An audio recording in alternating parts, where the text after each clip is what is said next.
D'animer cette table ronde intitulée « Enjeux et défis communs aux administrations publiques européennes ». Et donc, pour ce sujet, j'ai le plaisir d'avoir à mes côtés pour cette table ronde Madame Elsa Piliszewski, qui est directrice de la gouvernance publique à l'OCDE. Nous avons à distance Monsieur Daniele Dotto, directeur adjoint en charge de l'appui aux États membres, donc de la DG Réforme à la Commission européenne. Bonjour Daniele, est-ce que tu nous entends? J'entends et je vois parfaitement. Est-ce que c'est la même chose pour vous? Formidable, oui. Tout va bien, la technique fonctionne. J'ai également à mes côtés Madame Vasiliki Koliva, donc qui est vice-présidente de l'Association des anciens élèves grecs de l'ENA et de l'INSP, attachée au Comité national pour l'accessibilité auprès du Premier ministre, et qui va nous faire un témoignage également de son rôle au sein de cette association, un retour sur son rôle aussi auprès de l'INSP, et puis Monsieur Frédéric Roser, directeur des relations internationales à l'INSP. Alors, ce sujet, on l'a défini à la suite de la présidence française de l'Union européenne. Donc, cette déclaration de Strasbourg, qui est un document fondateur et qui a été adopté le 17 mars 2022 par les ministres européens en charge de la transformation et de la fonction publique, et qui a mis en exergue les valeurs et les défis communs aux administrations publiques européennes. Alors, je vais en citer quelques-unes. Il y a bien sûr la transition écologique, la transformation numérique, la transformation des services publics, l'attractivité, bien sûr, et l'évolution des attentes des agents publics, pour n'en citer que quelques-uns.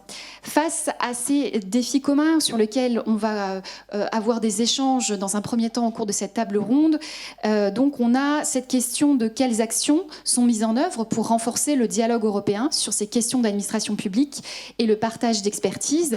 Et dans un second temps de cette table ronde, on verra quel rôle pour l'INSP.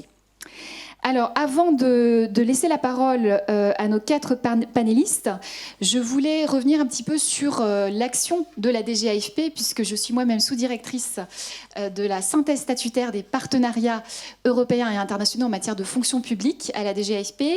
Et donc, je voulais souligner à ce titre tout ce que la DGAFP fait en matière de coopération avec les États membres de l'UE, mais aussi les pays candidats à l'adhésion, puisque donc tous ces travaux visent la création et le renforcement de partenariats dans le domaine de la fonction publique, et précisément le partage d'expertise et de bonnes pratiques.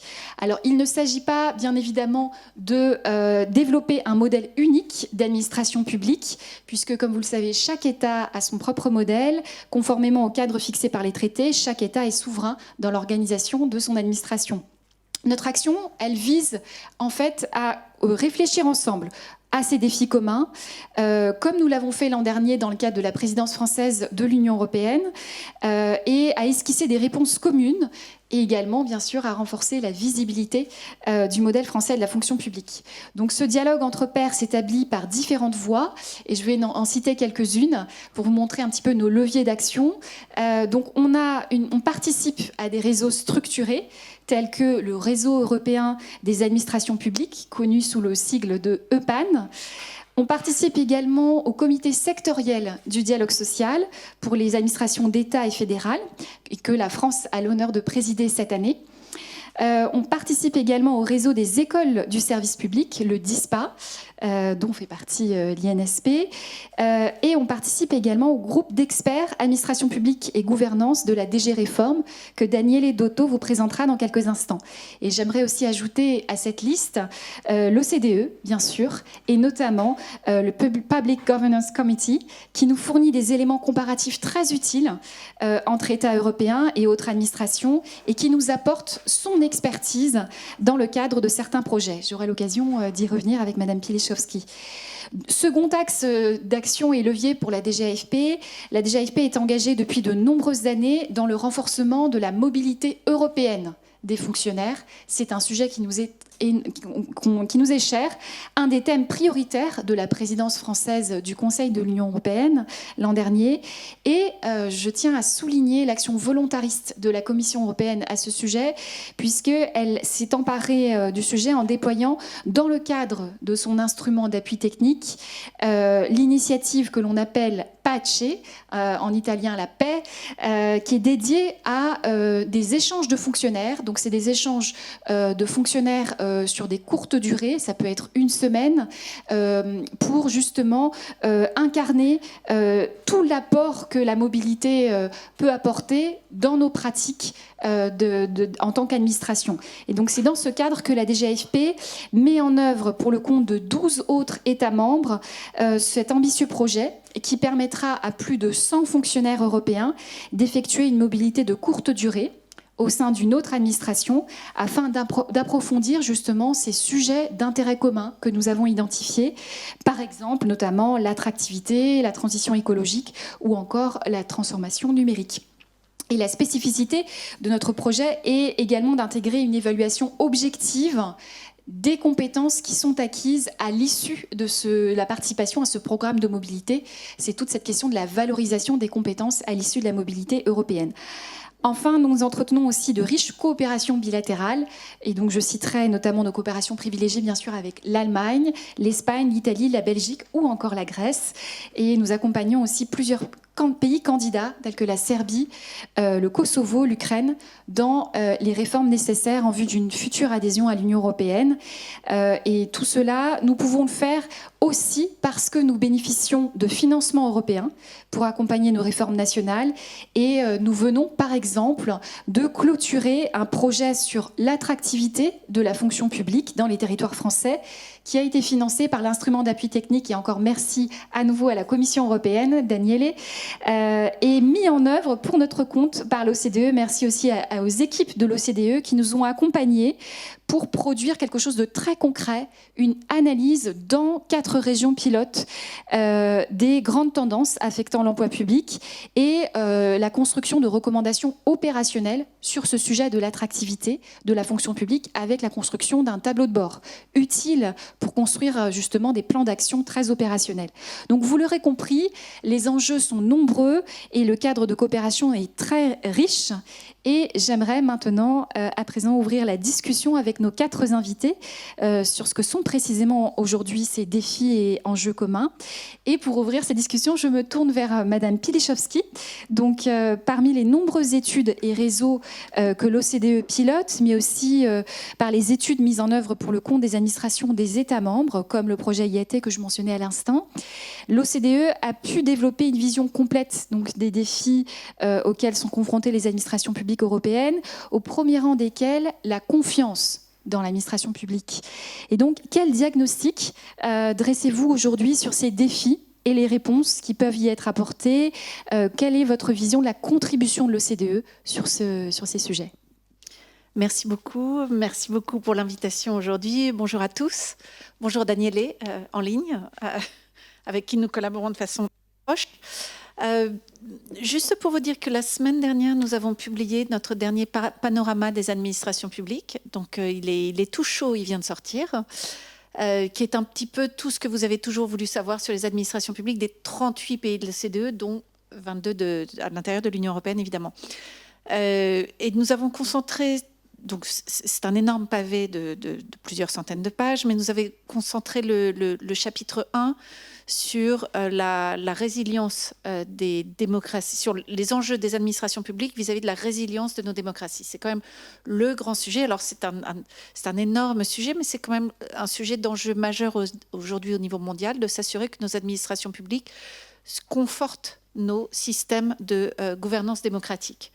Donc, vous l'avez dit, premier enjeu et enjeu central, et qui en fait a déterminé tous nos travaux depuis 2 ans, et ceux des 38 États membres, celui de la confiance. Donc aujourd'hui, si on regarde un petit peu les administrations publiques, il y a environ 41% des citoyens qui ont confiance dans leurs institutions, si vous voulez, au sens large, et environ 40%, c'est 41%, mais environ 40% qui n'ont pas ou peu confiance dans leurs administrations publiques.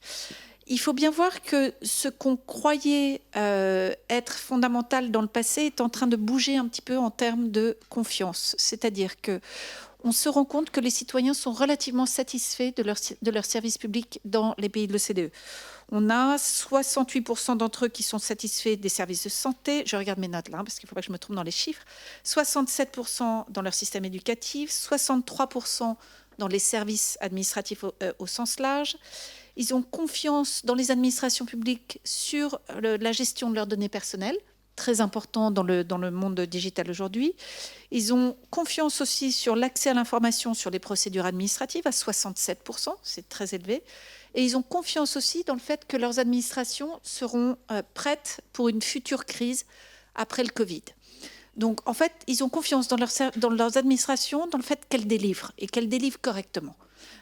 Ça reste un levier important, c'est-à-dire qu'on sait que si une baisse de la qualité des services publics arrive, là, on aura une baisse rapide de la confiance. Mais aujourd'hui, ils sont relativement satisfaits de la qualité des services et dans le fait que leurs administrations délivrent. Donc, quel est le problème aujourd'hui? On se rend compte que l'amélioration des services publics, qui est plus ou moins ce qu'on sait faire, aujourd'hui, n'est plus un levier majeur dans l'avenir. Où est-ce qu'on peut faire la différence? Donc aujourd'hui, on se rend compte que là où ça pêche, là où le problème de confiance arrive, donc ce n'est pas l'amélioration des services publics, ce n'est pas dans le fait d'être résilient aux crises, mais c'est dans le sujet de la représentation et de la participation des citoyens, le sujet de l'innovation, c'est-à-dire, par exemple, seulement 38% pensent que les administrations publiques mettent en œuvre des approches innovantes, le défi de l'intégrité, qui est absolument considérable. On a 36% des personnes interrogées qui pensent qu'il est probable qu'un fonctionnaire accepte des pots de vin. Et là, on parle de nos pays.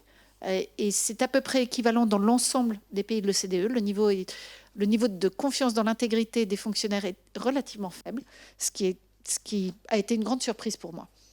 Donc, intégrité, innovation, représentation, participation. Ce sont vraiment les grands défis de la confiance à venir. Nous avons, l'hiver dernier, au mois de novembre, nous avons nos 38 ministres, 38 représentants au niveau ministériel des pays de l'OCDE on s'est rencontrés justement pour parler de ça, c'est-à-dire pour parler de la confiance dans les administrations et la résilience et l'importance de cette confiance dans la résilience des systèmes de gouvernance démocratique. On a défini un ensemble d'enjeux qui sont très larges, mais pour ce qui nous concerne aujourd'hui, c'est-à-dire dans le fonctionnement des administrations, j'ai envie de résumer sur 4 points, 4 défis en particulier. Le défi des capacités d'action globales de nos administrations et de leurs compétences, qu'on appelle un peu les compétences mondiales. Le défi de l'attractivité de la fonction publique, et vous en avez déjà parlé, on a travaillé ensemble sur ce sujet. Le défi de l'intégrité, j'en ai déjà parlé, et le défi de la représentation et de la participation, j'en ai déjà parlé un petit peu. Donc pour revenir sur ces 4 défis, en ce qui concerne les compétences mondiales, on s'est rendu compte d'une chose dans nos enquêtes sur la confiance, c'est que l'une des raisons pour lesquelles les citoyens se détachaient de leurs administrations au niveau central, c'est pas du tout vrai au niveau local pour ce sujet-là, c'est qu'ils ont le sentiment que sur les sujets qui vont les affecter le plus dans l'avenir, que ce soit climat, digitalisation, etc., leurs administrations nationales ne pourront pas faire grand-chose dans le monde d'aujourd'hui. C'est très simple, une administration nationale seule aujourd'hui sur le climat, sur l'évolution du climat mondial, a des compétences relativement limitées, tant que les autres pays ne sont pas là. Et c'est pareil sur le digital, c'est pareil sur la migration, c'est pareil sur tous les sujets qui sont importants pour eux. Donc, pourquoi m'attacher au niveau central de mon administration si celle-ci ne peut rien faire par rapport à ces enjeux qui vont affecter de façon énorme mon quotidien? Et à partir de là, une des choses que l'on sait, c'est qu'il faut qu'on soit très clair avec les citoyens, que l'on travaille ensemble, que les pays travaillent ensemble. Et donc, c'est ce qu'on appelle les compétences mondiales des administrations, c'est-à-dire être capable de replacer l'action d'une administration, notamment au niveau national, dans ce qu'il se passe au niveau mondial pour regarder un sujet de près. Alors, il y a beaucoup de choses qui sont faites, qui sont intéressantes dans ce sens-là. On a des ambassadeurs dédiés aux questions numériques qui ont été nommés dans quasiment tous les pays maintenant. On a le renforcement des centres de gouvernement sur les questions climatiques, comme le secrétariat général à la planification écologique en France. Mais néanmoins, il faut bien montrer aux citoyens qu'on utilise tous les outils de l'administration publique pour faire face à ces défis mondiaux. Donc, que ce soit le budget, la politique réglementaire, les achats publics, l'évaluation, l'utilisation des données. Chacun de ces leviers doit pouvoir convaincre le citoyen que l'administration se situe dans un environnement mondial d'action. Ce sans quoi il se sent effectivement détaché de son administration nationale. Ça veut dire aussi, en termes de formation, et ça je pense que c'est très important et que vous le prenez très bien en compte à l'INSP en l'occurrence, que les fonctionnaires, que les agents publics doivent pouvoir être capables de faire ce lien entre l'action publique locale ou nationale et l'action internationale. Il faut qu'ils puissent comprendre les enjeux entre ce qu'il fait lui et ce qui se fait au niveau national et international, qu'il apprécie différentes perspectives aussi du monde. Ça veut dire qu'il faut qu'il monte d'un échelon dans sa compréhension de ce qu'il fait. Donc ça, c'est un enjeu de formation important. Et je pense que notamment Pace ou Pace, en fonction de comment on l'appelle, sera absolument fondamental pour créer ce sentiment et aussi améliorer ses compétences mondiales. Deuxième enjeu, je l'ai dit tout à l'heure, l'attractivité de la fonction publique. Alors là, il faut savoir qu'effectivement, vous en avez parlé, il y a des soucis en France, mais il y a des soucis dans quasiment l'ensemble des 38 pays de l'OCDE aujourd'hui. Où on cherche à la fois des agents publics qui répondent à des enjeux de proximité, mais qui ont aussi des profils très pointus sur des sujets aujourd'hui très pointus, tels que le digital. Donc ce sont des profils compliqués à trouver, qui sont rares sur le marché et qui sont chers. Et donc il y a effectivement un défi pour tout le monde. À ce propos, donc on a fait ensemble ce projet qui a été très utile, j'espère pour vous, mais aussi pour nous certainement en tout cas, pour l'analyse qu'on peut en faire. On l'a présenté aux 38 pays membres. Mais sur l'ensemble de ces travaux, donc ce projet-là et d'autres projets aussi qu'on fait avec d'autres pays, on est en train de définir 4 enjeux prioritaires pour l'attractivité. D'abord, quantifier les déficits en compétences, mieux comprendre la nature de ces déficits en compétences en utilisant des données. C'est ce qu'on a fait un peu avec la France là-dessus.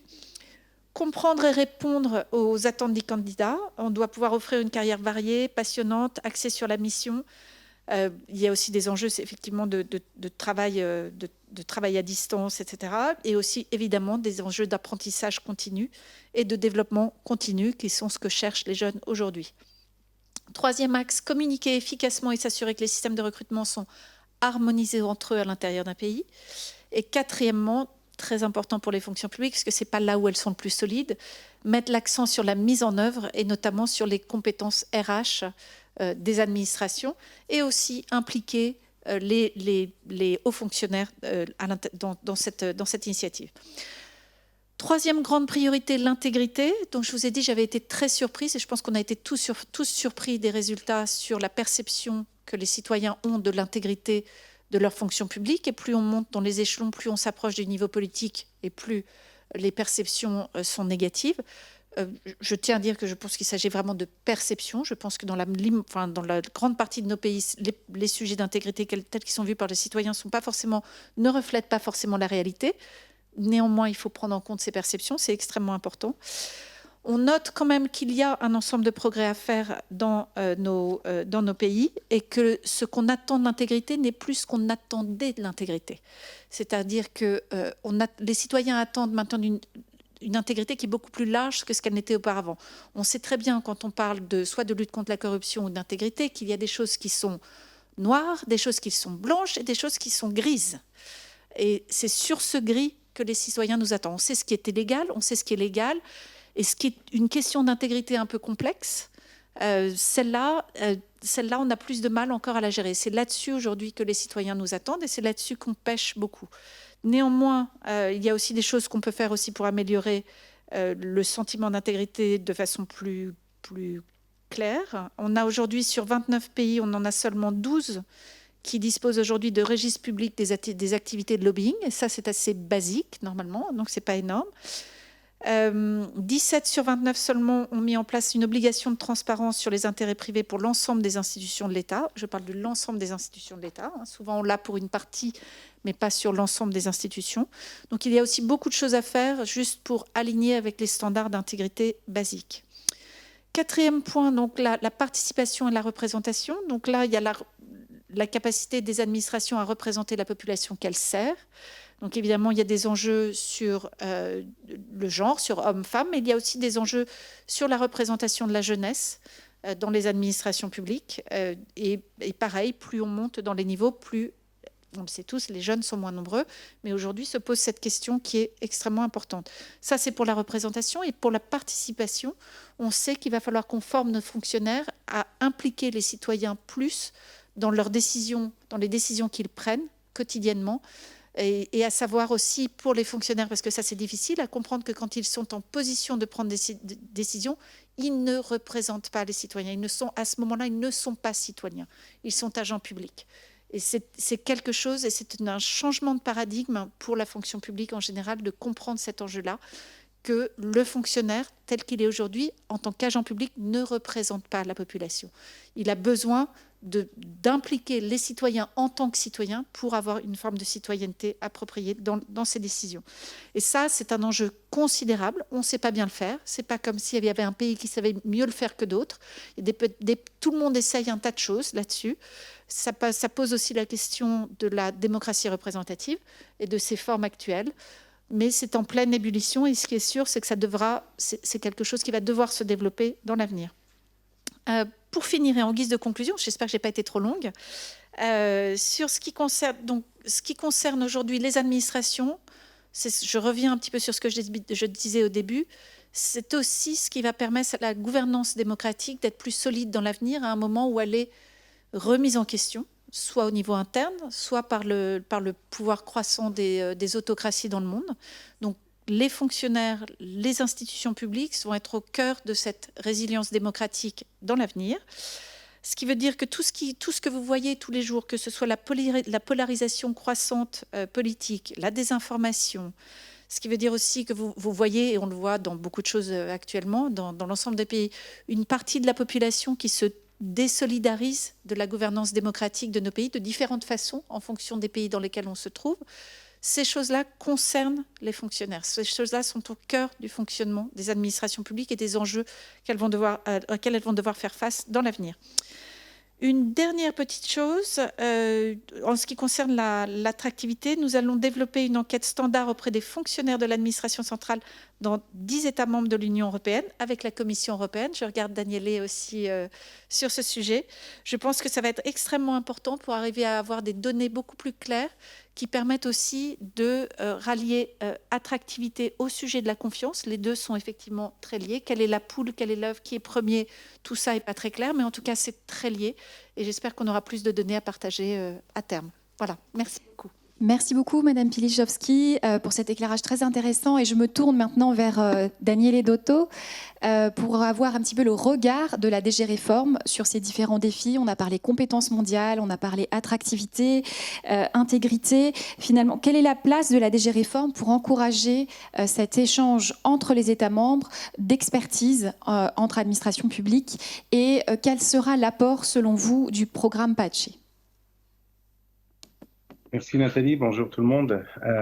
Merci de m'avoir invité à cette conversation. Et merci de m'avoir invité en vidéoconférence. J'aurais bien aimé être avec vous, mais bon, c'est totalement impossible d'être à Paris aujourd'hui. Alors, avant de rentrer dans les détails de PACHE, je voudrais juste partager avec vous quelques réflexions sur finalement pourquoi la DG Réforme existe, qui est une question essentielle. Donc, la DG Réforme a été créée à un moment, il n'y a pas longtemps, il y a 2-3 ans, dans sa configuration actuelle, sur base d'un constat qui découle de la crise grecque grecque, chypriote et portugaise. Donc, ce qu'on a vécu 2012-2013. À ce moment-là, les premiers ministres de ces États membres se sont tournés vers la Commission et ont demandé de l'aide pour concevoir et mettre en œuvre des réformes. Parce qu'on sait tous que la Grèce, le Portugal, Chypre avaient reçu au fil des années des sommes conséquentes au sens des fonds structurels, que ce soit le Fonds social européen, le FEDER ou autres, les fonds maritimes. Mais on s'est rendu compte que les pays se trouvaient dans un état assez difficile et de cette crise, ils n'arrivaient pas à s'en sortir tout seuls. Donc, à un moment donné, on s'est posé la question, est-ce que l'argent est suffisant? Et la réponse est non. De toute évidence, continuer à verser des fonds dans des pays qui n'ont pas, à un moment donné, la capacité, même dans le sens anglais du terme, de capacité, donc la qualité, la quantité de personnel pour utiliser cet argent pour effectivement moderniser l'administration, moderniser le pays. Donc, il y avait un constat, il y avait un problème à ce stade-là. Et de façon très très intéressante, la Commission donc s'est dit bon, il faudrait peut-être qu'on agisse différemment, d'où le fait de commencer à travailler avec les États membres sur les réformes, non pas seulement sur les flux financiers, mais sur les réformes. Et surtout être sur le terrain et accompagner les États membres dans ce processus de réforme, parce qu'il ne suffisait pas d'indiquer la réforme ou la démarche à suivre, quelle que soit la source d'où venait cette indication, mais il fallait vraiment accompagner l'État membre dans ce processus de réforme. Et c'est ce qui s'est passé avec la Grèce, avec Chypre, avec Portugal pendant quelques années. Et sur base de cette expérience, notamment l'expérience grecque, la Commission a décidé de créer un service qui aurait eu pour mandat, donc le nôtre, d'aider l'ensemble des États membres, et pas nécessairement, ou pas seulement des États membres qui ont des problèmes à un moment donné, mais l'ensemble des États membres à concevoir et entreprendre des réformes. Et pour ce faire, on travaille évidemment avec les organisations internationales, on travaille avec le secteur privé, on travaille avec les universités, on travaille avec toute une panoplie de partenaires qui nous aident dans ce travail. Donc, le premier élément important ici est vraiment cette idée de travailler ensemble pour identifier ce qui va changer le cours de l'histoire dans un pays et le mettre en œuvre. Il est très très important également de dire, et je reviens au point, Nathalie, qui a été fait au tout début, on respecte évidemment les rôles, les structures des États membres, donc on n'impose rien du tout, on travaille uniquement sur demande, et avant de commencer à travailler dans un État membre, on s'adapte, nous, à la spécificité de l'administration de cet État membre. On a des idées, on a des principes, on a des points de vue, et on ne travaille jamais en imposant un modèle prédéterminé, prédéfini. Justement, parce que chaque modèle est extrêmement riche, il y a des excellences dans tous les États membres, et il y a des points d'amélioration dans tous les États membres. Alors, la DG Réforme a deux rôles, en effet, qui sont étroitement liés. Il y a le rôle lié à l'IAT, l'instrument d'assistance technique, par lequel, justement, sur demande des États membres, on entreprend des réformes. Et associé à ce travail, on a également un rôle à l'intérieur de la Commission européenne qui est celui de définir un agenda de réforme pour l'ensemble de la Commission européenne. Ça fait pas longtemps qu'on travaille sur ce sujet. On a beaucoup d'initiatives, donc vous avez mentionné le groupe d'experts, il y en a d'autres qu'on est en train de mettre en place justement pour avoir ce dialogue au sein des États membres. La première étape lorsqu'on développe des projets, c'est de développer la connaissance de ce qui se passe dans un État membre sur base d'éléments objectifs. Donc là, on a développé ce qu'on appelle EUPAC, EU Public Administration Country Knowledge, qui est une étude annuelle sur la façon dont fonctionne l'administration d'un État membre, en utilisant des paramètres comparatifs entre administrations et des paramètres spécifiques par État membre.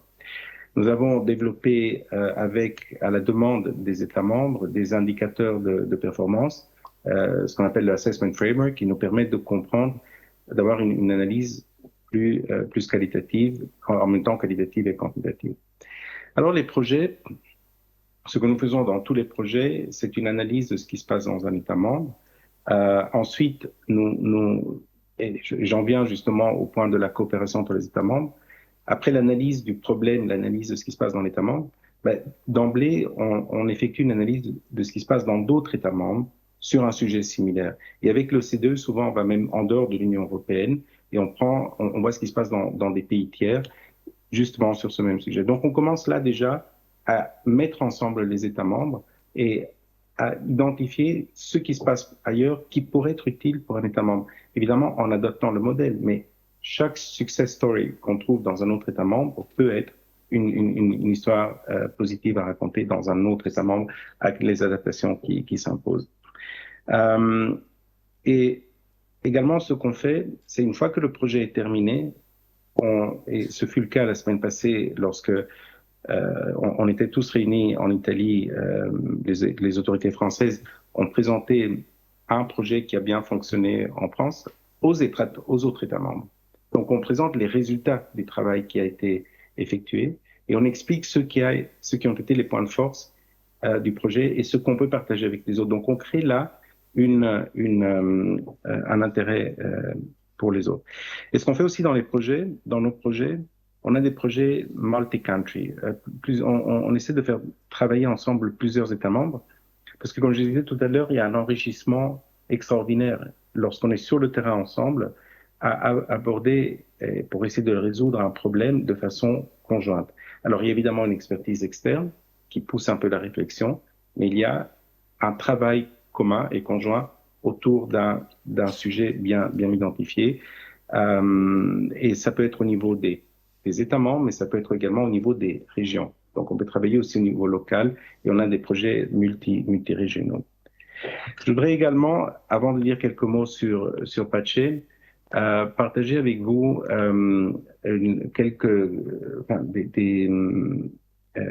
disons, les résultats d'un sondage qu'on a fait il n'y a pas très longtemps.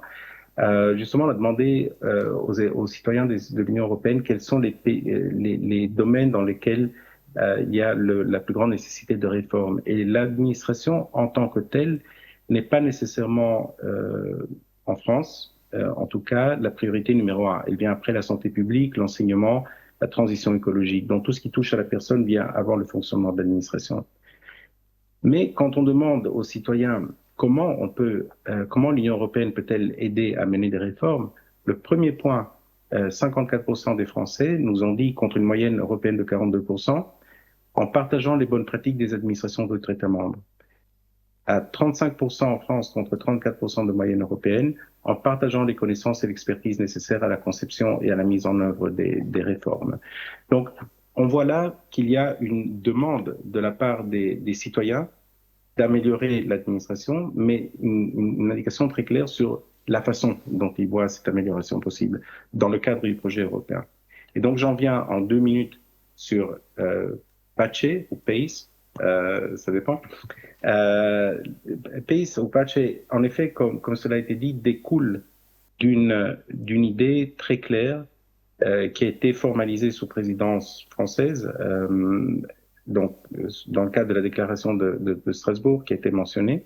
Les États membres avaient réalisé un projet pilote d'échange de fonctionnaires et puis se sont tournés vers nous, vers la Commission, en disant est-ce qu'on peut essayer ensemble de créer un système, d'où notre idée d'utiliser l'instrument d'assistance technique pour créer ce système. Alors on en est dans une phase relativement embryonique. Cette année, c'est la première année où nous avons un Pace. On a eu une très belle demande. On va faire bouger plus de 300 fonctionnaires au travers de l'Union européenne. Donc, un nombre important de pays, 15, 18 pays, ont sollicité, obtenu les projets. Les échanges, en effet, vont avoir lieu dans des domaines prioritaires qu'on a identifiés conjointement. Et l'idée est que les fonctionnaires qui se déplacent d'un État membre à l'autre partent et reviennent avec un projet. Donc l'idée, c'est que l'État membre qui demande d'avoir accès à Pace propose un projet, par exemple, aller vérifier comment la façon dont un pays a procédé à la digitalisation des tribunaux, par exemple. On a énormément d'exemples et le premier pays, par ailleurs, le premier échange qui a eu lieu, mais Nathalie est nettement mieux placée que moi pour en parler, c'est justement les fonctionnaires grecs qui se sont rendus en France, qui témoignent aussi d'une coopération historique maintenant décennale, justement pour identifier certains modes de fonctionnement de l'administration française. Donc, Pace pour nous est un projet qui est là, qui a un bel avenir devant soi. L'idée, c'est vraiment de partager une expérience, partager une connaissance, mais sur des projets spécifiques et que chacun puisse revenir vers son administration d'origine en disant, voilà, je suis parti, j'ai vu la façon dont ceci est géré par ailleurs, et voilà ce que nous pouvons faire pour améliorer notre administration. Voilà, je vois que j'en suis à 10 minutes pile, donc je m'arrête ici, mais évidemment, je suis tout à fait disponible pour répondre à des questions ou voilà, partager d'autres points de vue avec vous. Merci beaucoup, Nathalie. Merci Daniele. Je propose de poursuivre. Alors on a vu effectivement les défis communs, les problématiques qui occupent nos administrations pour répondre à ces défis communs. Il y a la question des compétences mondiales qui a été évoquée tout à l'heure, l'importance de la formation pour faire face à ces défis communs. Et donc c'est une parfaite transition sur le second point de cette table ronde concernant le rôle de l'INSP et son action internationale. Pour en parler, j'ai à mes côtés donc Madame Koliva et je souhaiterais que vous puissiez nous dire un petit peu votre expérience au sein de l'INSP et comment la mettez-vous à profit dans le cadre de vos fonctions.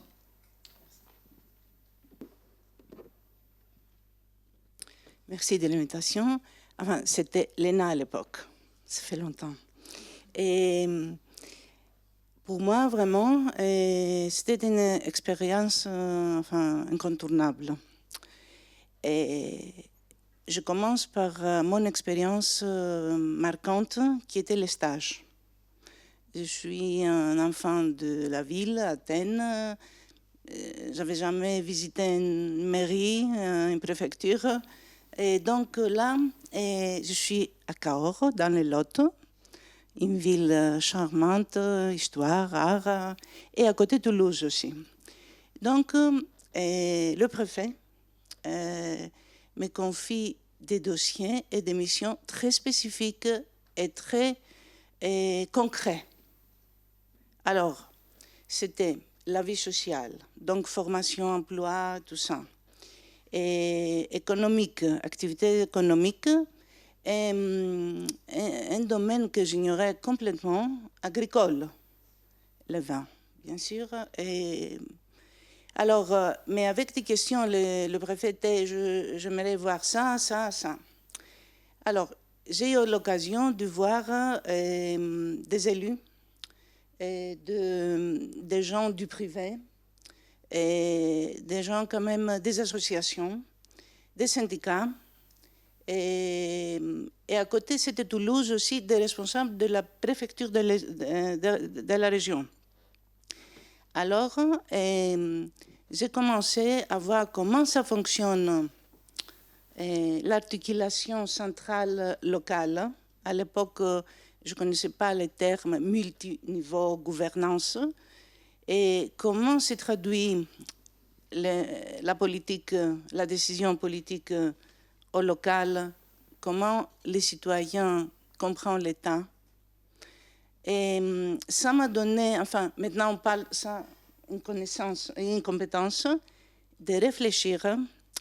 Par exemple, quand je voulais voir, pas des agriculteurs exactement, c'était enfin, des gens très fortunés aussi, pour parler du vin, des problèmes et tout ça, et avoir une vision, avoir, pas une stratégie moi, mais voir la stratégie de mon dossier. Et ensuite, c'est ça que l'OCDE parle d'une compétence de base, littérer des chiffres. Je partais avec un dossier. Et là, j'ai compris que ce qui m'intéresse, c'est pas la politique, mais comment on opère dans un environnement extrêmement politique.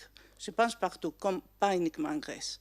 Comment alors, avec les gens politiques et les nommés, qui sont quand même mes supérieurs, les fonctionnaires, et ensuite modus operandi, et clarification des rôles, et ensuite travailler ensemble et se coordonner.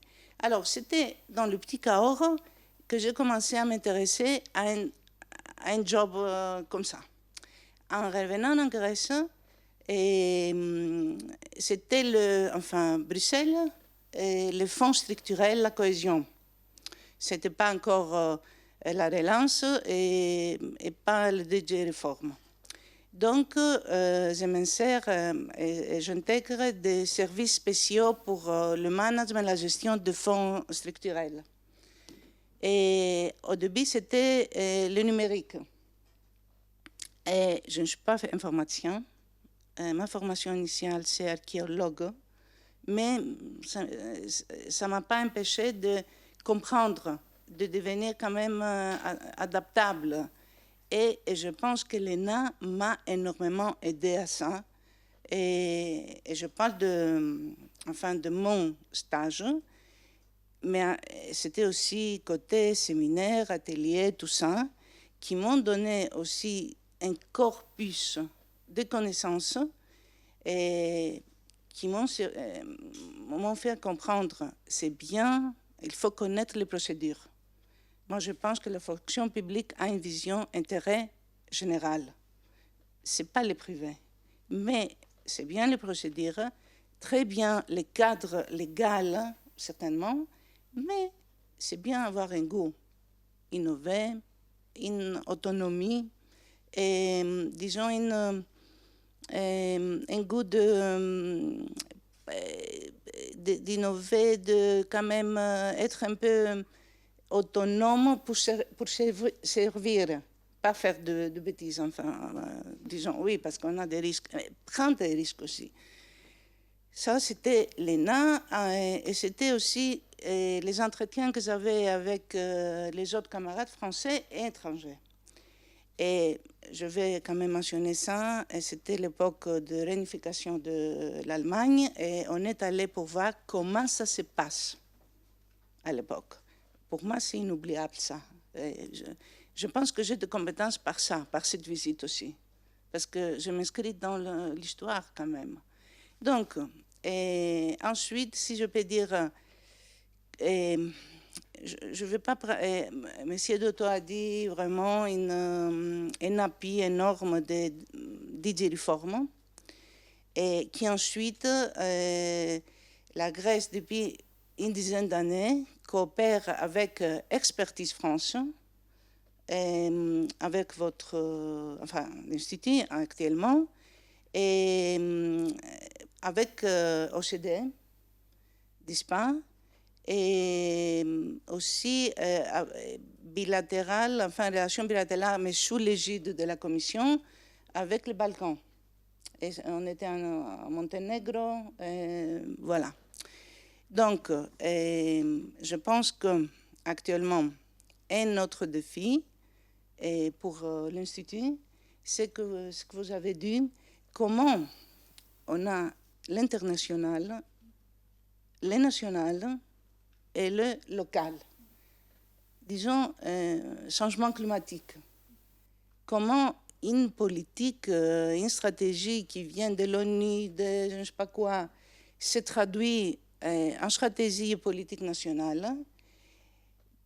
Comment ça on le fait, réformes, politiques, lois, et comment une petite mairie en Grèce peut, comment on dit, mettre en œuvre une politique internationale. Et là, on a quelques problèmes encore, je crois. Et ça ne touche pas uniquement tout ce qui est politique durable, mais on le voit, crise sanitaire, et les vagues migratoires actuellement, et bien le terrorisme, on n'a pas de problème en Grèce pour l'instant, mais chaque... et puisque vous m'avez dit pour ma place, enfin mon poste aujourd'hui, accessibilité, c'est l'ONU. Il y a un contrat, enfin une convention. Alors, accessibilité, c'est physique, mais c'est beaucoup de choses. Et les trottoirs qui sont fermés, je ne sais pas quoi, les immeubles qui n'ont pas de rampes, ou je ne sais pas quoi. Et quand on dit c'est l'ONU qui nous oblige, c'est la Commission qui nous oblige parce que la programmation de la cohésion a deux conditions sine qua non, pas d'argent. Et droits fondamentaux et horizontale, accessibilité, conditions horizontales. C'est-à-dire un projet qui ne remplit pas ces deux conditions, il finira par ne pas être financé. Alors, on procède par la peur actuellement. Et là, c'est un problème. Enfin, c'est ce que je voulais vous dire. Et De toute façon, moi, je pense que l'Institut, enfin l'Institut, l'INSP, est susceptible à s'adapter aux conditions.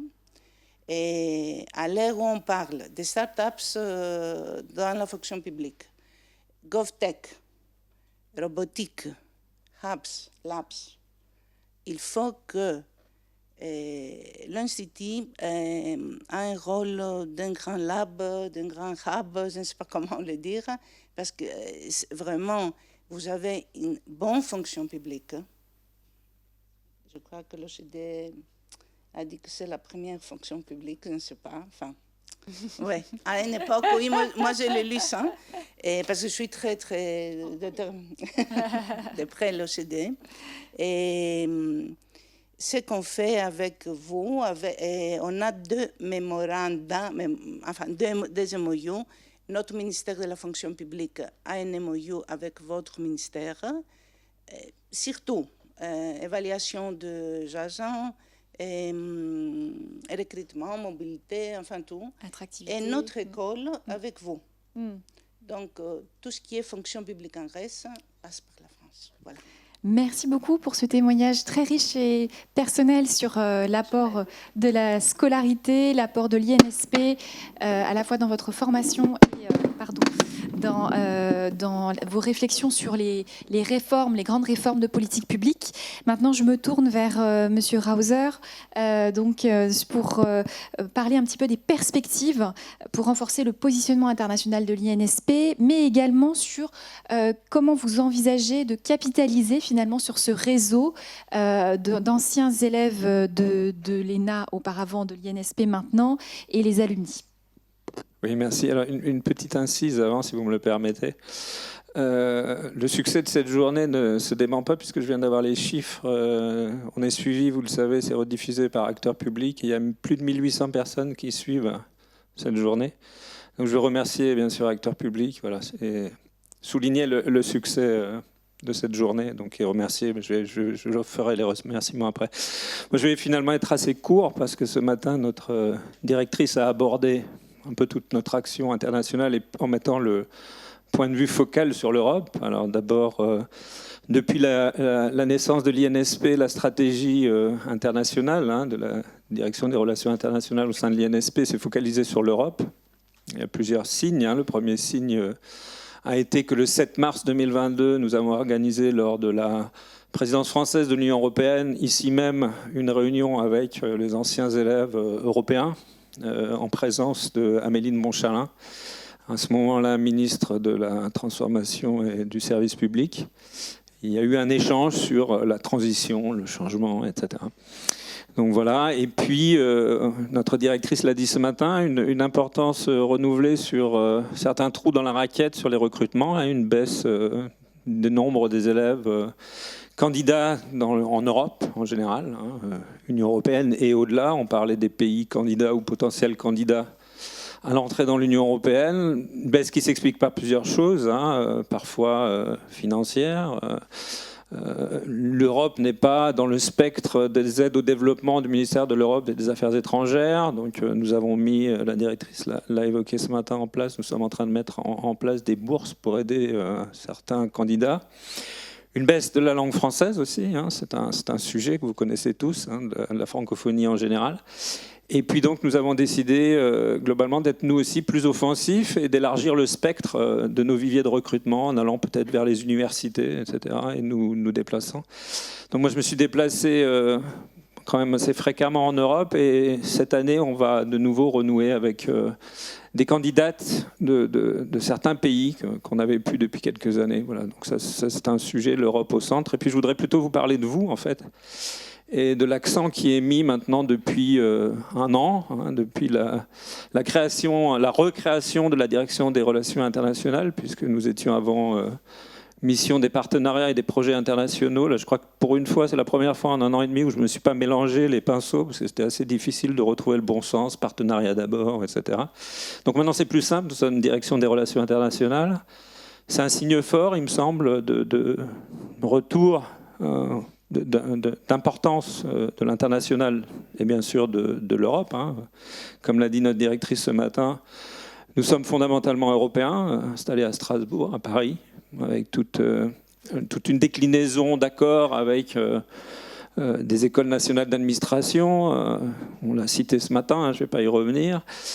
3 gros projets que nous conduisons multilatéraux hein, dans le cadre de réponse à l'appel d'offres européens cette année. Nous finirons à la fin de l'année en Croatie avec la modernisation et une aide, un appui à l'École nationale d'administration croate. Un gros projet en Albanie qui se dessine, un Young Cells, et puis un au Kosovo également, donc dirigé vers un petit peu la partie orientale de l'Europe, hein, qui est stratégiquement qui est quelque chose d'extrêmement important aujourd'hui. On le sait tous, ça a été évoqué surtout ce matin et tout au long de la journée en fait. Et puis surtout, l'année dernière, un travail important qui a été réalisé conjointement avec l'association Servir, avec la Confédération des anciens élèves de l'ENA, maintenant INSP. Hein, je salue l'ancien président Richard Perron, Françoise Klein, qui a lancé l'association du Luxembourg, où je me suis rendu en l'automne dernier. Et puis un travail de fond qui a été réalisé et qui nous a permis, donc il y a 2-3 semaines maintenant, de générer, de sortir un portail qui est destiné à vous tous. Et je vous encourage à vous y inscrire, hein, un portail qui est dédié aux anciens élèves donc de l'ENA et les jeunes nouveaux anciens de l'INSP, et qui vous permettra de rester en contact, qui nous permettra d'avoir également une relation proche, de faire vivre les associations locales. Et finalement, ce réseau des anciens élèves est un véritable trésor pour cette école. Tout le monde en était convaincu dans les travaux communs qu'on a réalisés entre nous, comme je le disais, avec la Confédération et Servir. Et maintenant, il s'agit de le faire vivre, je le disais. Alors ça a été un travail énorme parce que nos listes n'étaient pas tout à fait, exactes. Donc il y a eu un travail extraordinaire qui a été réalisé ici même par ma collègue Nadia Hilal pendant des mois, un vrai travail de romain, si on puisse s'exprimer comme ça. Romain antique, hein, je rappelle, vous connaissez l'expression bien sûr. Et puis, pardon, je précise. Et puis, je dirais, bon, j'ai déjà fait la métaphore ce matin, mais on arrive, j'utiliserai une métaphore sportive, hein, côté Europe internationale, INSP. Bientôt arrive la Coupe du Monde de rugby en France. Alors moi, je ne suis pas du tout rugbyman, mais au rugby, on marque un essai, mais après, il faut le transformer. Et je dirais qu'avec vous, et on a vraiment besoin de vous, parce que quand quelqu'un transforme un essai, c'est tout seul, hein, c'est le botteur, il tape tout seul. Mais là, je crois qu'ensemble, nous et vous, on a besoin maintenant, dans les mois, les années qui viennent, de transformer l'essai et de redonner ensemble, grâce à l'outil qu'on a dorénavant mis en place et qui doit effectivement vivre et être alimenté, on doit remettre l'Europe, l'international, au centre, en tout cas, d'importance dans tous les sujets qui ont été évoqués aujourd'hui à travers des tables rondes qui étaient d'une qualité assez exceptionnelle. Voilà, donc c'était mon seul propos. Il est assez simple, il est assez clair. Et donc voilà, tout ça, c'est pour vous, c'est entre nous, et j'espère qu'on aura dans l'avenir des belles réussites et enclencher ce dialogue européen au bénéfice du futur des administrations publiques, puisque c'est bien ça le sujet à travers cet institut qui est une école de formation. Merci beaucoup à tous pour vos témoignages très engagés et très volontaristes sur ce sujet des échanges entre administrations publiques, des échanges européens et internationaux au service de nos projets de réforme. Il nous reste quelques minutes pour des questions et je crois que M. Dotto d'ailleurs doit nous quitter dans peu de temps. Donc si vous avez des questions, commencez par des questions à M. Dotto avant qu'il nous quitte. Je vous en prie. Il faut faire bouger le micro, peut-être.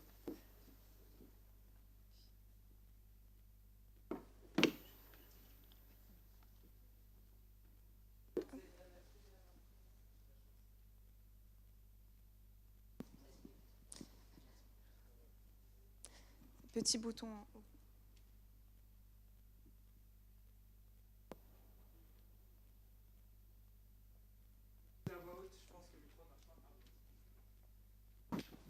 Merci beaucoup pour votre patience. J'aurais une question pour Monsieur Dotto. Donc, je m'appelle Paul Tomaré et je travaille pour la Banque européenne d'investissement. Est-ce que vous avez déjà été confronté à des situations conflictuelles avec les pays où justement vous pouvez intervenir, notamment lorsque vous pouvez donner des conseils mais qui ne seraient pas forcément écoutés, et notamment lorsque ça serait perçu comme une atteinte à leur souveraineté? Merci, Monsieur Tomaré. En fait, la question très très intéressante.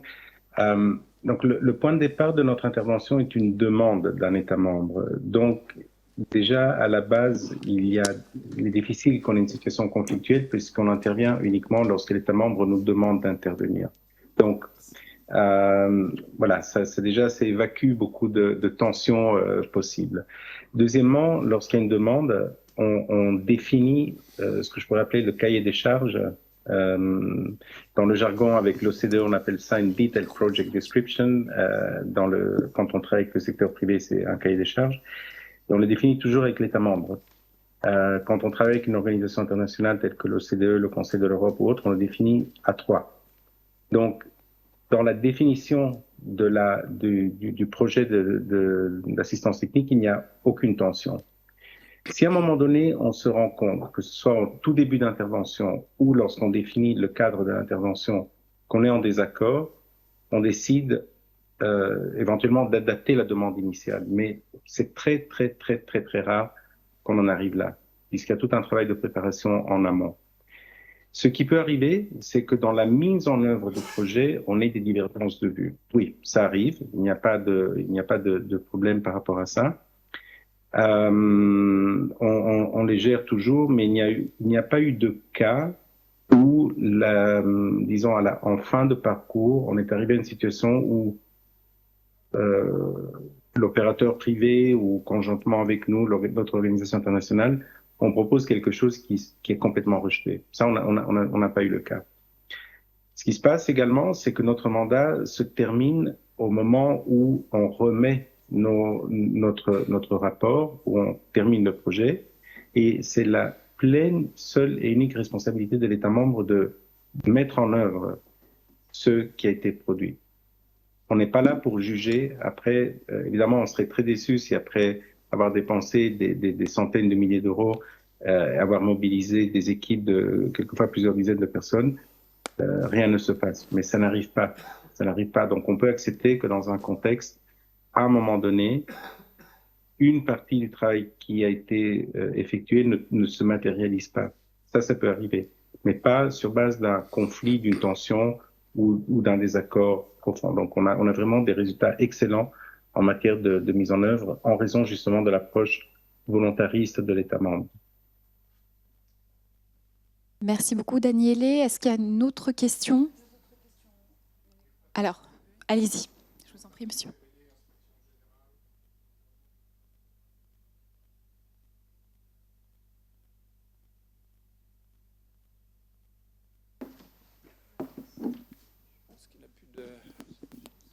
Merci beaucoup. Pardon. Donc Patrick Février, Inspection générale de l'environnement et du développement durable. Ma question concerne le questionnaire de l'OCDE. Vous avez...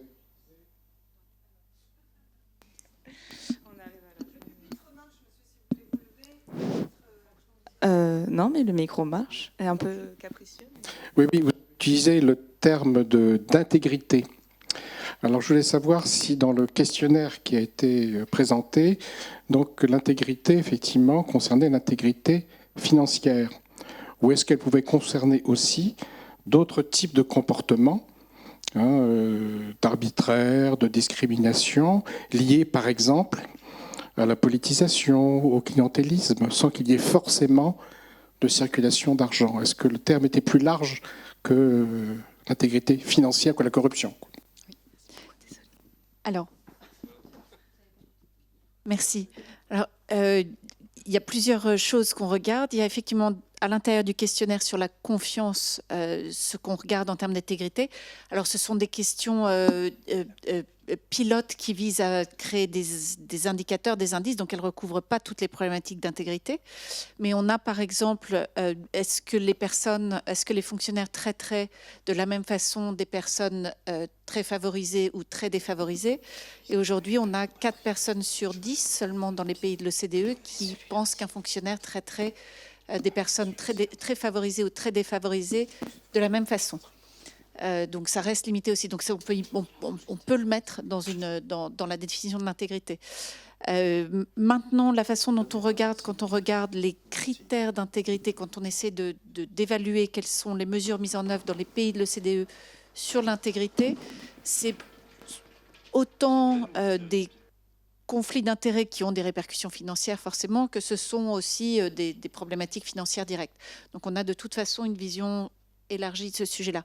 Les questions par exemple, actuellement on est en train de réviser une recommandation du Conseil de l'OCDE, qui est notre instrument légal, sur le lobbying à l'influence en général. C'est-à-dire qu'on est sorti de la problématique du lobbying pur, qui est déjà plus ou moins lié à des questions financières, pour entrer dans le monde de l'influence plus généralement, avec une recommandation qui va être très ambitieuse. Les pays y vont tous, de façon très ambitieuse, sachant que c'est une recommandation plus aspirationnelle qu'elle n'est basée sur l'expérience actuelle, c'est-à-dire en se rendant compte aujourd'hui que la demande des citoyens est pour moins de ce qu'on appelle influence indue sur les politiques publiques. Il n'y a pas forcément des critères financiers derrière, entre guillemets, l'influence indue. Donc là, on élargit énormément la définition du, entre guillemets, le lobbying pour entrer dans le monde de l'influence. Voilà. Il y a encore une question. Oui. Oui, allez-y. Oui. Ah, une autre. Alors, allez-y, monsieur. Oui, bonjour. Alain Clergerie, ministère de l'Agriculture et de la Souveraineté Alimentaire en France. J'ai écouté avec beaucoup d'attention tous nos intervenants. Je vous remercie pour la qualité de vos interventions et des expériences aussi de vécu dont certains ont partagé avec nous. Vous nous avez expliqué en détail, j'allais dire, comment, du point de vue de l'administration, elle se met en ordre pour répondre à un certain nombre de crises qui se répètent, d'innovation, je pense au numérique, je pense à la crise aussi sanitaire. Je voulais savoir si on réinterroge aussi à l'inverse, du point de vue de l'usager, quelle est la notion de service public? C'est-à-dire que, j'imagine, d'un pays à l'autre, ça doit être très différent. Et je voudrais bien savoir où les citoyens se demandent là, dans les lignes forces, ce que l'administration doit traiter, ou au contraire, là où ça doit être dévolu à d'autres personnes que l'administration. Donc cette notion de service public du point de vue de l'usager, est-ce qu'on arrive à la réinterroger, à la connaître? J'imagine que dans la DG réforme aussi, on doit s'interroger de l'autre point de vue, pas uniquement de l'administration, mais de l'usager, parce que finalement, c'est pour eux qu'on travaille. Alors Daniel, je crois que tu dois nous quitter bientôt, mais le mot de la fin. Voilà, j'ai repris le micro. En effet, je dois vous quitter, donc je vais répondre à ça. Au fait, on ne définit pas ce qu'est le service usager, parce que justement, ça dépend d'un nombre important de facteurs qui font référence à l'organisation de chaque État membre. Par contre, dans le sondage Eurobaromètre dont j'ai parlé tout à l'heure et qui est disponible en ligne, on voit bien quelles sont les exigences de dans chaque État membre, et elles sont différentes. Il y a des citoyens qui nous disent qu'ils veulent davantage de services digitaux. Il y a des citoyens qui insistent sur la nécessité d'une plus grande proximité avec l'administration, même en personne. Il y en a qui nous demandent, qui mettent l'accent sur le fait de disposer de plusieurs moyens de contacter l'administration. Il y en a d'autres qui sont très contents. Il y en a qui se plaignent du fait que les fonctionnaires ne sont pas assez formés. Donc voilà, toute cette information est disponible. Je peux vous la faire parvenir via Nathalie. Mais donc voilà, sans définir ce qu'est l'attente client, on a pu identifier ceux qui sont les points d'attention dans chaque État membre. Donc on a pu faire ce travail un peu plus fin, en effet, oui. Voilà, je suis vraiment désolé, je dois vous quitter parce que j'ai une autre réunion qui a commencé il y a 7 minutes. Mais Nathalie, s'il y a d'autres questions, s'il y a des documents circulés, avec plaisir. Je ferai vraiment, je vais partager ça via les organisateurs de l'événement. Merci beaucoup, Daniele. Merci, au revoir. Merci. Je ne sais pas si Madame Pilichowski voulait souhaiter compléter la réponse ou... Alors, sur cette question de comment les usagers définissent les services publics, peut-être deux choses. Il y a plusieurs choses derrière votre question. C'est-à-dire qu'il y a service public, qui est financé par l'administration publique, fait par l'administration publique, ou on peut avoir un service public qui est fait par le secteur privé, etc. Et à partir du moment où on commence à entrer, à élargir, c'est-à-dire à savoir qu'entre les pays, les services publics peuvent être délivrés de façon très différente, la notion de service public devient beaucoup plus commune qu'on ne le croit. C'est que, voilà. Après, c'est la question de comment on le fait qui est plus différente culturellement d'un pays à un autre. Dans un pays comme la France, on le fera plus traditionnellement par le secteur public, par l'administration publique. Dans des pays anglophones, on le fera plus traditionnellement par le secteur privé, financé ou non. Mais ça reste quand même le sens du service public. C'est pas si différent culturellement d'un pays à un autre. Oui, il y a des différences, mais elles ne sont pas si significatives quand on prend l'ensemble. Maintenant, ce qui est intéressant actuellement, c'est que, au vu de la situation financière de l'ensemble des États et du monde polycrise dans lequel on entre, puisqu'on sait que les crises, quelles qu'elles soient, vont être plus rapprochées et plus simultanées qu'elles n'étaient dans le passé. C'est juste un fait logique avec juste le climat, le changement climatique. On sait qu'il va falloir que l'État, la puissance publique, est au centre des moments de crise dans un pays. Donc il faut absolument qu'on se garde la marge de manœuvre financière pour pouvoir financer la place du secteur public au moment de ces crises. Et aujourd'hui, vu la situation financière de l'ensemble des pays, on sait aussi qu'il va falloir peut-être revoir un petit peu le périmètre de ce qu'on appelle effectivement un service public. Enfin, voilà. Il va falloir qu'on revoie ça et on n'y est pas dans aucun pays. Ça, c'est un gros enjeu actuel. Merci beaucoup. Une autre question, monsieur ? Oui, Richard Perron, président sortant de la Confédération des anciens de l'ENA et de l'INSP, maintenant vice-président. Il y a une époque dans ma carrière, une dizaine d'années, où j'étais le représentant syndical non seulement de mes confrères diplomates québécois, mais de tous les experts du gouvernement du Québec, dont les comptables, les économistes, les actuaires. Et le cheval de bataille le plus populaire, vos chiffres ne me surprennent pas, était la lutte à la corruption et à la collusion au sein du gouvernement. Et j'ai tôt fait découvrir qu'un élément clé de cette lutte était la protection de ce qu'on appelle au Québec les divulgateurs d'actes répréhensibles, ce que vous appelez les lanceurs d'alerte. J'ai même été à l'Organisation internationale du travail pour la Confédération de l'international des services publics qui regroupe tous les syndicats de services publics dans plus d'une centaine de pays, pour convaincre l'OIT d'adopter un instrument international, une convention pour protéger les lanceurs d'alerte.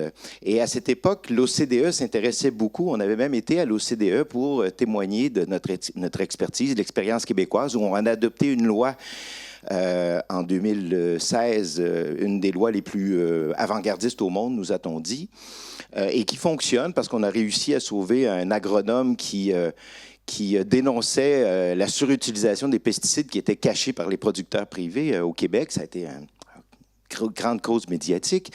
Mais qu'en est-il aujourd'hui? J'aurais aimé poser la question à notre collègue de l'Union européenne. Peut-être que vous le savez, parce qu'au sein de l'OCDE, il y a les pays de l'Union européenne beaucoup.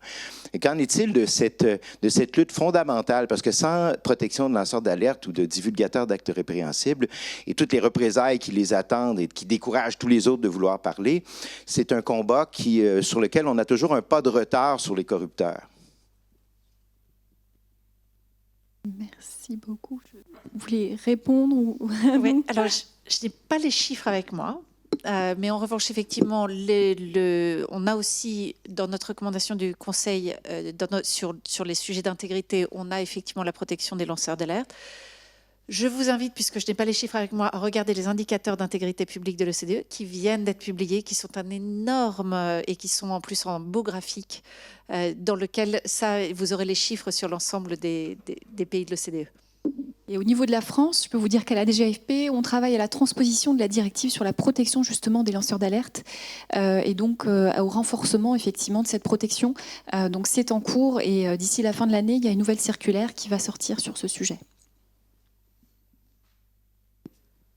Est-ce qu'il y a d'autres questions dans la salle? Je crois qu'on a fait le tour. Excusez-moi.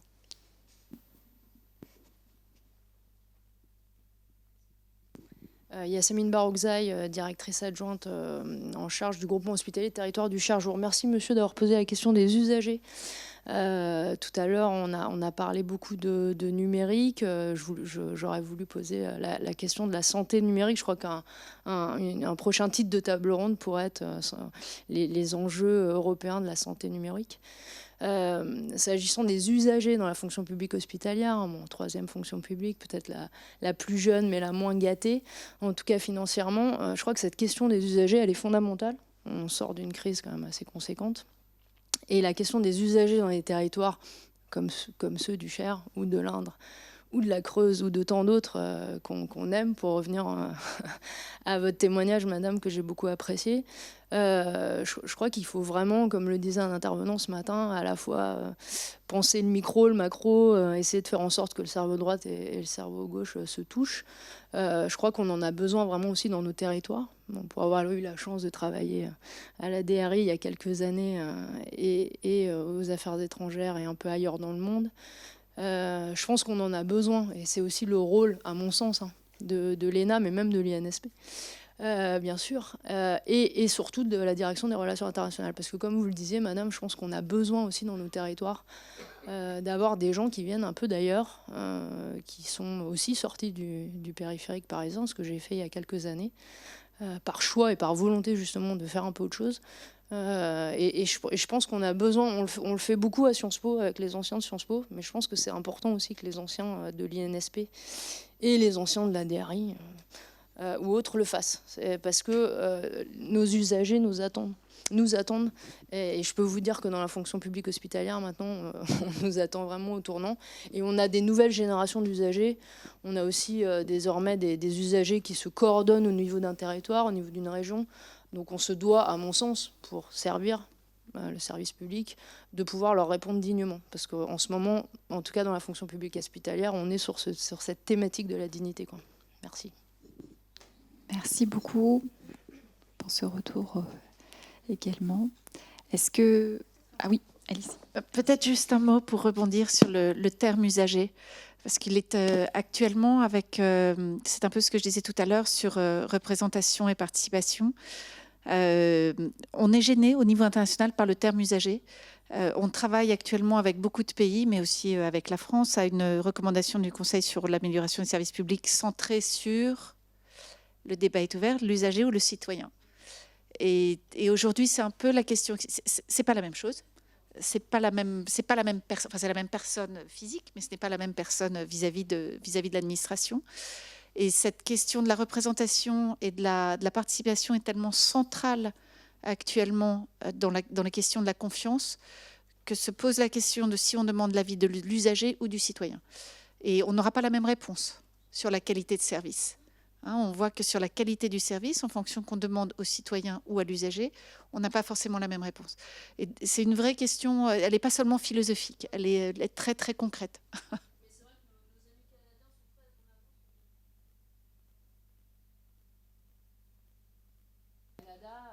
Traceurs depuis longtemps. Ouais, je crois que je parle fort. Il y a des traceurs au Canada depuis longtemps dans les hôpitaux. Ça commence à se mettre en place dans les hôpitaux français. Voilà, des gens qui suivent comme ça l'usager pour après pouvoir faire un retour d'expérience. Et je crois qu'il faut mettre tout ça en place. Oui. Bien, je crois qu'on arrive au bout de cette table ronde. Merci beaucoup encore à toutes et à tous. Et puis... Donc de parler de l'égalité, de la notion d'égalité entre les femmes et les hommes, J'ai bien conscience qu'après 4 tables rondes, vous avez quand même envie que je sois assez brève. Donc j'ai articulé la réflexion d'une part avec les échanges qu'on a eus aujourd'hui et d'autre part avec la dynamique propre de la Confédération internationale des anciens élèves de l'ENA, puisque ce sujet les concerne directement et qu'ils ont pris pas mal d'initiatives depuis peu sur le thème. Alors peut-être pour démarrer de manière tonique, une bonne nouvelle, et le ministre nous le rappelait hier en venant ouvrir nos débats par sa présence au Conseil économique, social et environnemental. Hier a été adoptée en commission mixte paritaire une proposition de loi qui avait été déposée par Madame Agnès Billon et qui vise, je vous la résume très brièvement, à améliorer les éléments déjà très positifs qu'avait apporté la loi Sauvadet en 2012. Donc en gros, l'idée d'un objectif de quota de nomination à 50% pour les femmes, avec aussi un travail sur ce qu'on appelle le stock, parce que la loi Sauvadet donnait des résultats assez médiatiques en primo-nomination, mais ensuite on s'apercevait que le stock des femmes positionnées dans les hauts échelons de la responsabilité en fonction publique était quand même assez stagnant. Donc ça, c'est une première nouvelle dont on peut se féliciter. Alors à partir de là, j'aurais pu, et en particulier puisque nous sommes dans les très beaux et prestigieux locaux de l'ENA-INSP, que je remercie pour l'accueil tout à fait diligent apporté à ce colloque. Donc j'aurais pu avancer ce qu'on nous a appris à l'école, c'est-à-dire un plan en 2 parties, avec les avancées du principe d'égalité homme-femme et puis les freins. Bon, à cette heure du jour, je vais vous le faire très rapidement. Les avancées, la loi Sauvadet, avec cette idée de quota qui était un petit peu exotique et un peu étrange au départ et dont on s'aperçoit qu'elle a été relativement efficace et que d'ailleurs les pays étrangers souvent nous l'envient. Plus récemment, la loi Rixain qui a imposé dans les COMEX d'entreprise un même objectif de progressivement amélioration, voire parité. Et donc, pas mal d'éléments, notamment portés par la fonction publique, et la DGAFP produit régulièrement son analyse des plans ministériels pour l'égalité, de l'index salarial, qui est une innovation importante qu'on a imitée du secteur privé. Je pourrais aussi vous parler des freins avec les stéréotypes, les biais de genre qui démarrent dès l'enfance et dès l'éducation. L'idée maintenant bien acquise, puisqu'elle fait partie du vocabulaire consacré des sociologues, d'un plafond de verre qui frappe les femmes au moment en particulier où la maternité et les obligations familiales rendent un peu plus difficile l'accomplissement de leur parcours professionnel. Je pourrais vous parler des inégalités salariales qui se résorbent peu à peu mais qui sont toujours existantes, et peut-être même du nouveau concept que le ministre de la transformation et fonction publique a repris à son compte. En plus du plafond de verre, il y a désormais le plancher collant. Alors c'est une formule amusante qui signifie qu'il y a des effets de ségrégation, et on l'a bien vu à l'époque maudite du classement à la sortie de l'ENA. Les postes les plus prestigieux et les ministères les plus en vogue et les plus en cours et détenant les plus forts enjeux étaient assez souvent majoritairement occupés par des hommes, et les fonctions moins prestigieuses et les ministères moins en vogue constituaient donc le plancher collant. Je ne vais peut-être pas revenir sur cet historique parce que d'une certaine manière, vous êtes un public averti, vous avez déjà entendu cette présentation, donc ça serait un peu fastidieux. Et peut-être à cette heure du jour, j'aimerais partager avec vous une réflexion sur plutôt qu'est-ce que ça signifie de rechercher l'égalité homme-femme. Que veut dire ce concept? Et là, c'est assez amusant de voir que alors je n'ai pas de statistiques, il faudra demander à l'OCDE une étude, mais pour certains, c'est un concept complètement dépassé, parce que l'égalité homme-femme, elle serait accomplie depuis fort longtemps, et elle est même dans les textes principielle de la fonction publique. Et puis pour d'autres, c'est une revendication urticante. Ah, ces groupes de femmes continuent à revendiquer et à se plaindre, tout ça est quand même très ennuyeux. Moi, ce que j'en conclus, c'est que le concept, finalement, ne va pas de soi. Alors, j'émettrai peut-être 2 séries d'idées. Une qui est devenue, je crois, assez banale et assez reconnue dans le débat public. L'égalité homme-femme, c'est d'abord et avant tout un marqueur de la démocratie. On le voit si les élèves étrangers qui se sont promenés aujourd'hui, ou hier en tout cas dans Paris pour nous rejoindre, ils ont vu aux grilles de l'hôtel du ministre de l'Europe et des Affaires étrangères au Quai d'Orsay de très belles photos sur toutes les dimensions de la diplomatie féministe que préconise la France au niveau international.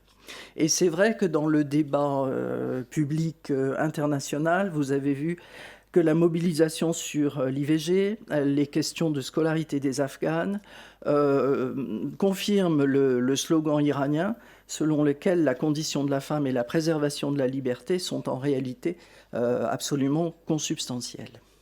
Donc ça, c'est peut-être une première idée, et on peut se réjouir, puisque nous étions hier au Conseil économique, social et environnemental, de l'initiative qu'a pris cette noble institution, en liaison avec l'Assemblée nationale et le Sénat, de proposer au Parlement européen des mesures qui pourraient être débattues prochainement et qui seraient donc un ensemble de mesures pour faire avancer la parité et l'égalité hommes-femmes.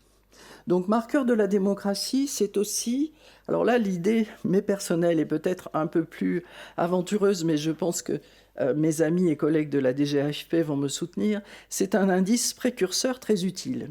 Dans le cadre de la transformation publique, on a vu en effet que de vieilles idées ou de vieilles revendications des groupes de femmes, que je salue d'ailleurs, puisque elles appuient les réflexions des pouvoirs publics de manière très positive et contributive. Je pense à TOUGAP, je pense à Administration moderne.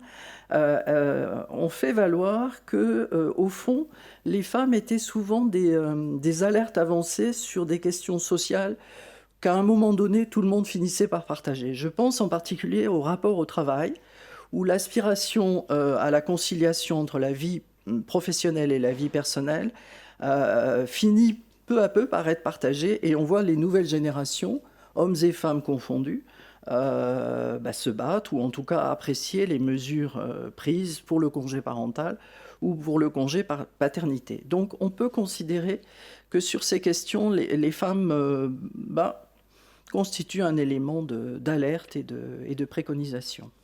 Alors peut-être maintenant, en conclusion, avoir un focus sur que signifie cette question de l'égalité homme-femme dans le cadre de la Confédération internationale des anciens élèves de l'ENA. D'abord, peut-être rappeler qu'une mission sur l'égalité homme-femme a été créée assez récemment, donc au tournant de l'année 2022 et 2023, mission qu'on a bien voulu me confier. Une dynamique s'est instaurée autour d'entretiens portraits menés en partenariat avec l'INSP, avec des femmes anciennes élèves de l'ENA. Ça peut être aussi avec des hommes d'ailleurs, parce que les hommes sont souvent et peuvent tout à fait être porteurs de ce message de l'égalité. Donc cette dynamique s'est mise en place. Elle accompagne une mobilisation qui a été lancée, et là je salue l'œuvre de Richard Perron, puisque c'est à la conférence de la Confédération au Québec en 2022, en décembre, que une table ronde spécifiquement dédiée à l'égalité homme-femme a été montée, avec des témoignages de la secrétaire générale de Bercy, de la mairesse de Longueuil, et la directrice de l'INSP participait d'ailleurs à cette journée de débat. Donc une mobilisation, un partage d'expériences, avec un intérêt réel de nos camarades pour le modèle volontariste français et pour son expérience des quotas. Et puis je terminerai en revenant à nos fondamentaux, qui devraient être une évidence, mais qu'on a peut-être un peu oublié. C'est que l'ENA est la première grande école française à être mixte. Moi, j'ai connu la génération où on s'étonnait d'avoir une première femme sortie de Polytechnique, où les écoles normales supérieures n'étaient pas mixtes, où l'on dénigrait une première ministre parce qu'elle n'avait fait que HEC jeune fille. Tout ça vous paraît du Moyen-Âge. Mais l'ENA, d'une certaine manière, était un peu en avant-poste, puisque c'était déjà, et les pères fondateurs l'avaient voulu ainsi, voulaient déjà que ce soit une école mixte. Et dans les témoignages que j'ai reçus, recueillis auprès d'anciennes élèves, notamment Vassiliki qui est avec nous ce soir, mais aussi des anciennes élèves allemandes, toutes me disaient à quel point ça avait été important pour elles de se retrouver pour la première fois dans un milieu professionnel où les femmes avaient pleinement leur place, au moins en théorie. Je sais qu'il y a toujours des nuances entre la théorie et la pratique, mais en tout cas, l'affirmation du principe était posée. Et dans la scolarité de l'ENA, c'est vrai que les femmes avaient déjà par anticipation la capacité à constituer une identité professionnelle tout à fait égale de celle des hommes. Et ça, je crois que c'est important et que c'est une expérience et un message à préserver dans le cadre du nouvel institut. Et je conclurai peut-être sur ce point avec peut-être un peu de nationalisme français, pardonnez-moi, mais il me semble que la fonction publique française consacre l'idée d'une égale dignité des femmes et des hommes dans l'exercice du service public et que c'est un message fort qu'il faut tous ensemble que nous préservions. Je vous remercie.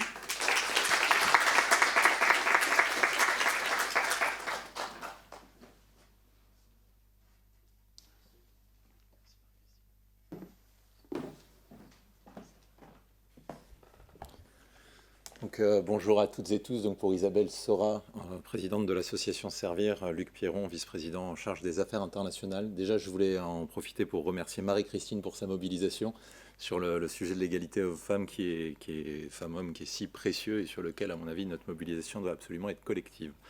Je serai relativement court concernant ces mots de conclusion pour Servir, en reprenant l'adresse que voulait faire Isabelle devant vous aujourd'hui pour ces rencontres européennes de l'INSP. Déjà, pour saluer le grand succès de cet événement, M. Rauser l'expliquait tout à l'heure, plus de 1800 personnes en ligne, plus d'une centaine de personnes également en salle aujourd'hui au pic de l'événement. C'est la preuve et la démonstration que ces rencontres européennes sont nécessaires. Il y a eu une première édition au Luxembourg l'année dernière dans le cadre du réseau Europe de la Confédération. Cette deuxième étape en appellera d'autres. On aura l'occasion d'y revenir sur la question de En route pour 2024, ce qui pourrait y avoir notamment à Bruxelles. Mais dans tous les cas, on sent que c'est un édifice qui se construit au fur et à mesure, qui est particulièrement important de noter, qui est particulièrement aussi important parce qu'il permet à la fois de mieux connaître, la ministre ce matin l'a évoqué, Laurence Boone, au moment où l'Europe se situe à un tournant, au moment où ce mot peut paraître un peu galvaudé, on se rend bien compte que la question de la souveraineté, la question de l'autonomie stratégique, la question de la liberté d'action, peu importe le moment, peu importe le mot qu'on utilise, finalement, on reste dans une situation où on a intérêt collectivement à mieux connaître cette Europe, à mieux la comprendre et surtout aussi à mieux se connaître, ce qui est aussi l'une des forces en fait de ces rencontres européennes, c'est de pouvoir en fait mêler les associations des anciens élèves de l'ENA, de l'INSP, de pouvoir les faire partager avec les institutions européennes. Et quand je parle d'institutions européennes, je ne parle pas simplement de celles de l'Union européenne, il y a également des membres éminents de la Banque européenne d'investissement qui sont présents aujourd'hui parmi nous et qui, je pense, ont démontré aussi la richesse. Ce qui a pu aussi démontrer la richesse de l'événement, c'est sans doute les nombreuses questions auxquelles ces 4 tables rondes ont pu donner lieu et qui font aussi montre justement de la force et de la nécessité de cet événement qui était aussi là pour donner envie d'une certaine manière, donner envie aux anciens élèves de l'ENA, notamment je pense en particulier pour l'association française et donc les anciens élèves français, mais pas que. L'intérêt pour l'Europe doit aussi se faire ressentir dans les carrières, là où justement le fait d'avoir une étape au sein de l'Union européenne ou une étape plus largement en Europe reste un point majeur et à mon avis figurera en très bonne place de la valorisation en fait des parcours et les carrières au sein de l'administration française et je pense également au-delà. Pour finir, je voulais adresser quelques mots de remerciement à la fois déjà aux intervenants nombreux venus de Paris, de Bruxelles, d'ailleurs, qu'on a aussi pu voir en visio si on prenait Daniel Eboto, avec l'importance en fait qu'il peut y avoir de cette mobilisation d'une représentation de haut niveau à l'occasion de ces rencontres européennes de l'INSP. Saluer également le travail de qualité d'animation qui a permis en fait des échanges particulièrement fluides. Je pense aussi à un franc-parler. On sentait des intervenants qui étaient globalement à l'aise et ça faisait aussi plaisir à voir. Mais je voulais aussi saluer et remercier l'ensemble des chevilles ouvrières qui ont largement participé à la construction de cet événement. Je pense à l'écrin qui nous accueille avec l'INSP, M. Rauser, Madame Hilal, Madame Le Brignonienne. Un grand merci de nous accueillir dans cet amphithéâtre qui fait poindre chez moi une légère note de nostalgie quand j'y retourne à chaque fois. Et ayant eu l'occasion de venir et à Paris et à Strasbourg il y a quelques années maintenant. Également remercier et saluer les co-animateurs du réseau Europe. Je pense à Françoise, l'une des grandes architectes. Et je lui disais hier, c'est sans faire de métaphore sportive comme M. Rabzer, ça a été sans doute notre maillot jaune dans cette période de Tour de France et qui a largement œuvré. Je pense à Ralph aussi en tant que co-animateur qui a apporté sa force et sa verve à la construction de cet événement. Remercier également les permanentes côté Servir. Je pense à Loubna, je pense à Elvire, je pense aux équipes en fait, qui ont aussi pu contribuer à la réussite de cet événement. Acteur public qui a permis sa rediffusion. Et en tout cas, pour finir, si j'avais qu'un seul mot, c'est espérons que cet événement fasse florès, que cette seconde édition se transforme assez rapidement en troisième avec Bruxelles, mais j'ai aucun doute qu'avec la mobilisation qu'on a pu avoir aujourd'hui, il y a toutes les raisons du monde que ça continue avec ce franc et plein succès. Un grand merci.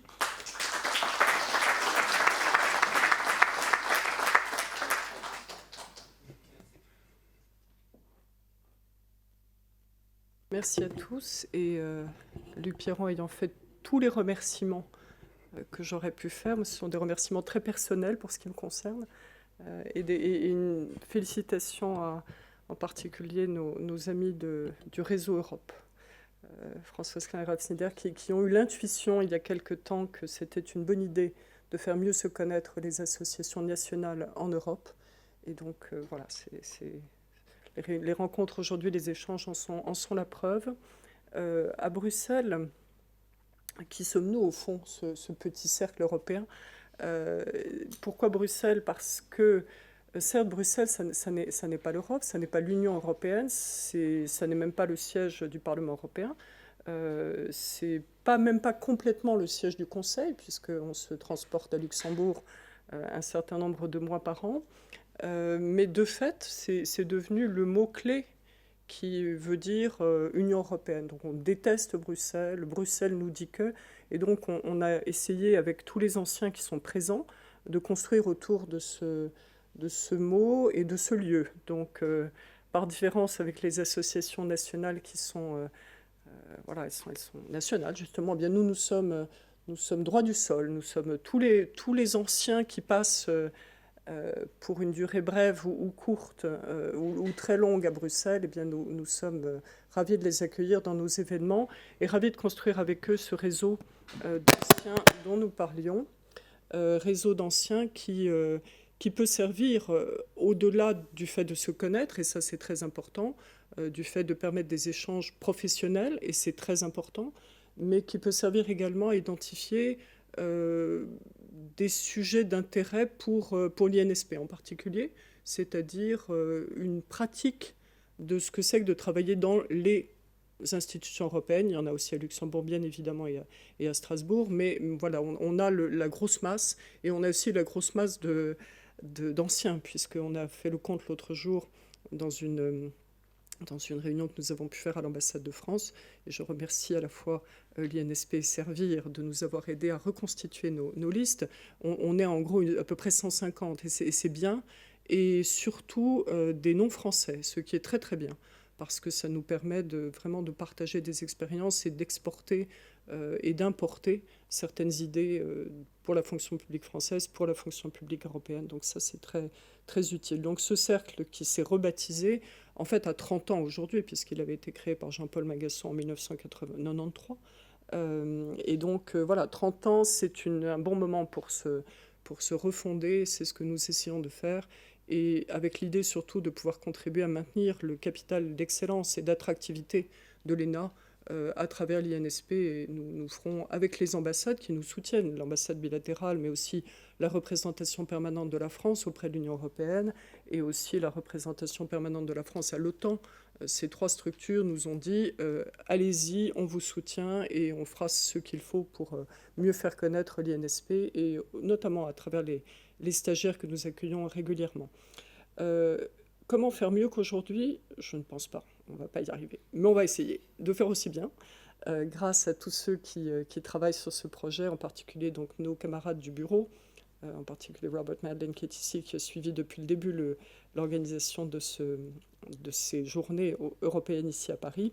Mais nous comptons beaucoup sur lui et sur les autres camarades du bureau pour nous aider, en partenariat étroit avec le réseau Europe qui a maintenant cette expérience et qui pourra nous aider à rendre ces rencontres à Bruxelles aussi intéressantes que possible, dans différents lieux, puisqu'on voudrait aussi utiliser les différents lieux de Bruxelles où se trouvent les institutions européennes, et avec l'idée d'avoir quelques débats d'actualité. Ce serait en principe à la fin de la présidence belge du Conseil de l'Union européenne, donc on parle bien du premier semestre 2024. Ça tombe bien, la Belgique, Bruxelles, c'est très cohérent, et ce sera juste après les élections européennes. Et ce sera également avant, probablement, on cherche les dates, mais ce serait avant le Conseil européen de juin, qui devrait non seulement peut-être identifier de nouvelles figures pour diriger les principales institutions européennes, la Commission et le Conseil européen, la présidence du Conseil européen, mais surtout qui devrait, au Conseil européen, définir l'agenda stratégique 2024-2029. Donc on essaiera d'utiliser tous ces moments politiques pour construire ces rencontres l'année prochaine. Et bien sûr, on compte sur la participation de tous, en tout cas avec les anciens à Bruxelles, non seulement les anciens de l'ENA, mais également ceux en particulier du cycle des hautes études européennes, qui est très actif et qui est vraiment tout à fait dans notre cœur de métier et de groupe. Et bien, nous espérons monter ces rencontres et vous y voir très nombreux.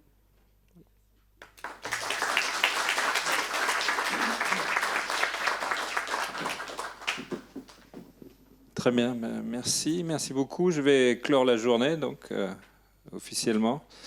Merci aux participants, merci aux orateurs, merci à vous tous qui avez suivi cette journée. Je ne vais pas renouveler les remerciements, mais c'est exactement les mêmes que ceux qui ont été prononcés tout à l'heure. Donc je vous remercie encore. On ne peut que se féliciter de la qualité des échanges et effectivement de la franchise. Et il n'y a pas eu beaucoup de langue de bois, je dirais. Et puis du nombre de personnes qui se sont déplacées aujourd'hui et qui nous ont suivis à distance. Encore merci. Donc rendez-vous est pris, j'ai bien compris, l'année prochaine à Bruxelles. Si, on s'était déjà entendu là-dessus, il n'y a pas de sujet. Et puis je vous souhaite un bon week-end à Paris pour ceux qui séjournent ici.